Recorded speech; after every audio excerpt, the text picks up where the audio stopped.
बड़ी इंपॉर्टेंट बात है एक जो मैं कह रहा हूं। देश का विभाजन हुआ अब से 59 ईयर्स पहले, 59 साल पहले। तो ये विभाजन क्या पहला विभाजन था? पहली बार विभाजन हुआ था भारत का। यहां बैठे हुए बहुत से लोग जानते होंगे कि भारत इतना सा नहीं था, ये बांग्लादेश और पाकिस्तान को मिलाकर। भारत की सीमाएं तो बहुत आगे तक हुआ करती थी। कभी इसमें ये जो ईरान है ये भी इसी में था कभी भारत के अंदर। इसके आगे कहीं अफगानिस्तान भी भारत में था। कभी वो हिस्से जो उसके बाद सोवियत यूनियन में से अलग हुए, कजाकिस्तान और उज्बेकिस्तान और ताजिकिस्तान, वो भी कभी भारत में थे। और पूरब की तरफ हम जाते हैं तो ये बर्मा, म्यांमार, और आगे बढ़े बांग्लादेश को तो छुटकी तो भी बात ही नहीं करें। उससे और आगे बढ़े तो जो थाईलैंड है और कंबोडिया है और कोरिया है, ये सारा हिस्सा जितने आगे तक, मलेशिया, इंडोनेशिया, ये सब भारत के अंदर था। जो असल भारत, विशाल भारत जिसका जिक्र आता है, लोग कह सकते हैं कि ऐतिहासिक बात नहीं है, मैं भी प्रमाण दूंगा बात को। लेकिन उससे पहले एक बहुत बड़ा हिस्सा ये कहता है कि ये मानते हैं कि भारत की सीमाएं तो बहुत दूर तक थीं। ये इतना विशाल भारत था कभी, ये कब टूटा था?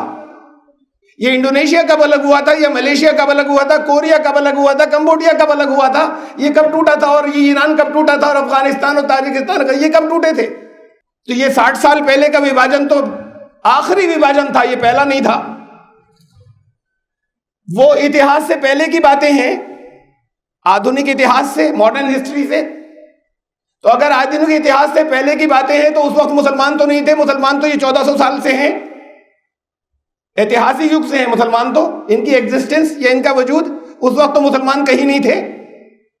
उस वक्त ब्रिटिशर्स भी जो है वो बड़े बैकवर्ड थे।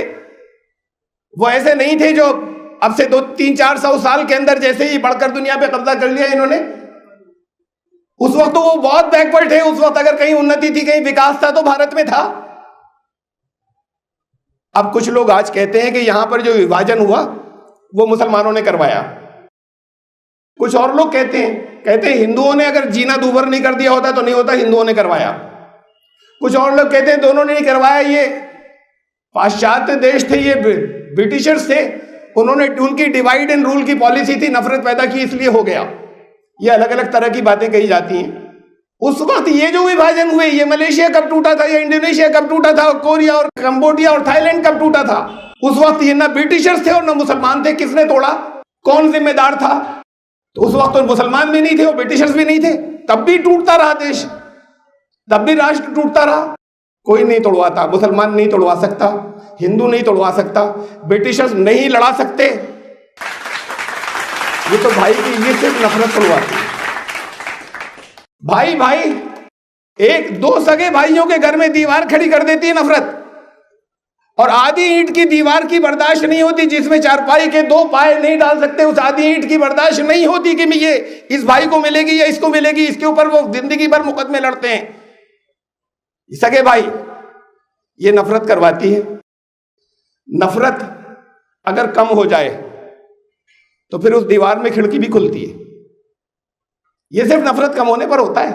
और नफरत खत्म हो जाए तो दीवारें टूटती भी हैं, टूटी हैं। जर्मनी में टूटी है दीवार, पूर्वी जर्मनी और पश्चिमी जर्मनी के बीच की। तो दीवारें खिंच जाने के बाद भी दीवारें टूटा करती हैं। असल बात यह कि ये नफरत खत्म होना चाहिए। और नफरत जितनी बढ़ेगी उतनी दीवारें और बढ़ने का अंदेशा रहता है। ये बाहर के लोग आके थोड़ी दीवार खड़ी करते हैं, अंदर के भाई जो है ये आपस में दीवारें बांटते हैं। इसको खत्म होना है, इस नफरत को खत्म होना है। कितनी बातें हैं हमारी, कितना धरोहर जिसे हम कॉमन कह लें या समान कह लें। मुसलमानों की पूजा, नमाज, उपासना, इबादत, आपने सबने नाम सुना होगा। यह शब्द अरबी भाषा का शब्द नहीं है, कुरान शरीफ में कहीं नहीं आया, कहीं किसी पैगंबर मोहम्मद साहब की जबान का ही शब्द नहीं है, तो उन्होंने कभी नहीं बोला। अब चारों तरफ नमाज है कि नमाज पढ़ रहे हैं मुसलमान। ये नमाज शब्द पूछा अगर कि ये कहां से आया, तो कहते हैं कि फारसी से आ गया है। फारसी में इस शब्द की मूल धातु नहीं मिलती। फारसी में भी मूल धातु होती है जैसे संस्कृत में होती है और अरबी में भी होती है। फारसी में नम कहते हैं गीले को, उससे नमाज का कोई अर्थ नहीं बनता। दुनिया में एक ही भाषा है जिसके अंदर इसकी मूल धातु मिलती है। नमा और अज की संधि से नमाज बना था, नमन करना अजन्मे को। वेदों में अज कहा है उसे जो अजन्मा है, अजन्मे को नमन। वो नमाज जो है, नमा और अजक है, वो फारसी में जाके फिर नमाज हुआ और ये नमाज सब बोलने लगे। मुझे कहना ये था, ये तो बात एक अलग है कि उसका मूल भी यहीं पर भारत की जबान के अंदर है जो हम बोलते हैं, मुसलमानों की जो मूल उपासना है। लेकिन असल बात ये है कि जो मुझे कहनी थी वो ये कि ये हम लोग बोलते हैं, पाकिस्तानी इसे नमाज कहते हैं, अरबी में तो सलात कहा जाता है, नमाज नहीं है। बांग्लादेश वाले इसे नमाज कहते हैं, इसे अफगानिस्तान और ईरान वाले नमाज कहते हैं, इसे Indonesia, Malaysia, Cambodia, Thailand, Korea और जापान वाले नमाज कहते हैं मुसलमान। बाकी सब जगह इसे सलात कहते हैं। यूके वाले, यूरोप के लोग, यूएसए वाले इसे सब सलात कहते हैं, अरबी का ओरिजिनल वर्ड बोलते हैं। ये एक प्रमाण है, मैं कह रहा था मैं प्रमाण दूंगा, ये एक सबूत है मुसलमानों की उपासना। नमाज भी इस बात का एक सबूत है कि भारत की सीमाएं कहां से कहां तक थी। जहां आज भी वो शब्द बोला जाता है जिसे जो मुसलमानों की मूल उपासना है, ये नमाज उन सारी जगहों में बोला जाता है जो कभी हमारा बड़ा महाविशाल भारत था, अखंड भारत। तो हम जब अखंड भारत की बात करते हैं तो हमें तो उस अखंड भारत की बात करनी है जिसकी सीमाएं यहां से वहां तक थी। ये सिर्फ इतने की बात थोड़ी करनी है। ये कभी जो पाकिस्तान और बांग्लादेश था, ये होगा तब ये होगा, मुझे पूरा विश्वास है कि ये होगा, वो सारा मिलेगा वापस। लेकिन होगा जब दिल जुड़ जाएंगे वापस, जब ये नफरतें खत्म होंगी तब होगा।